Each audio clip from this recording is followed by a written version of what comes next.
Well, here we are at sea again, headed from Manila. On the 12 to 4 watch with the third mate.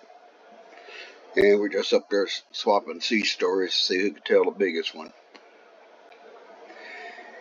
And he come up with one.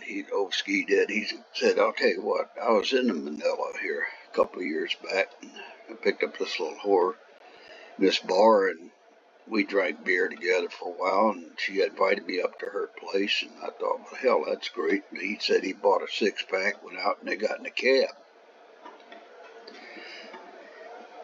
And they took off out of town, out of Manila, and they were driving, and he kept saying, man, they're getting too far out of town. They were out in the jungle, he thought, and they're going down roads, dirt roads, small roads, and he says, well, where the hell do you live?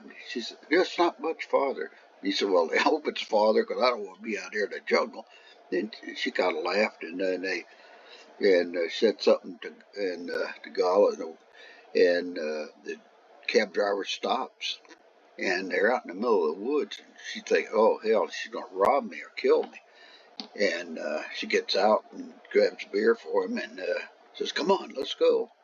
And he looks at the driver kind of smiles at him, and he's like, oh, what the fuck I'm in for now?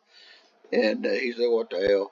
So he got out, and he followed her, and he started going down this path, go out through the woods there, or the jungle, I guess it would be in his case.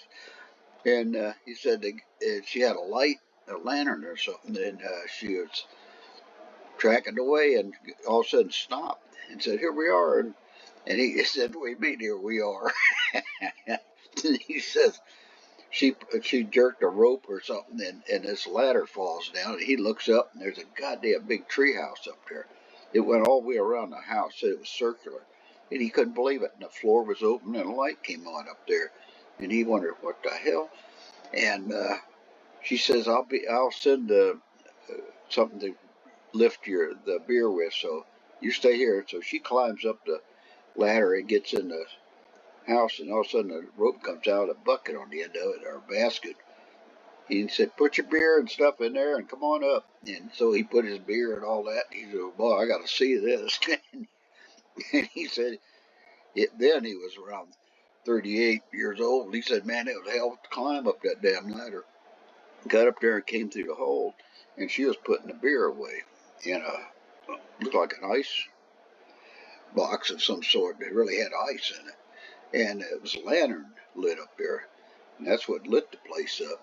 And so he got up in there and said it was a pallet-like thing for the bed over there on one side of this treehouse, but it was big. It was about 13-foot diameter or better, maybe bigger than that even.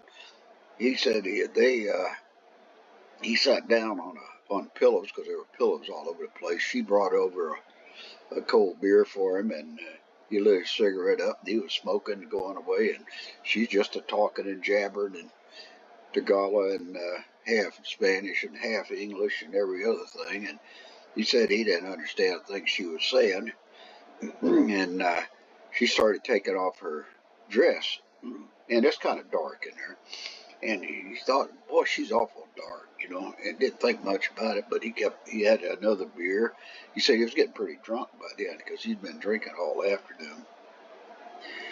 And she took the dress off, and she was walking around, and he said, God, she looks awful dark, He couldn't figure it out. And her legs looked different than the rest of her body. And then he realized something. She came over by the lantern. It was hair. She was hairy from the neck to her knees. Solid hair. Said he about fell out. And when she went over to get him another beer, he said he swore she had a tail. He saw something wiggling back there that looked just like a tail, and he said that was it. He said he went down the ladder, threw his beer down, and ran out of the woods. Got out to the road, and he didn't know which way he was going to go, but he took the right direction. He was walking, and finally a car came by and picked him up, took him back down to the docks. And he swears that was true. He said she's no doubt she was a monkey, or or he had gone insane. See you later, guys. We'll tell you another story later.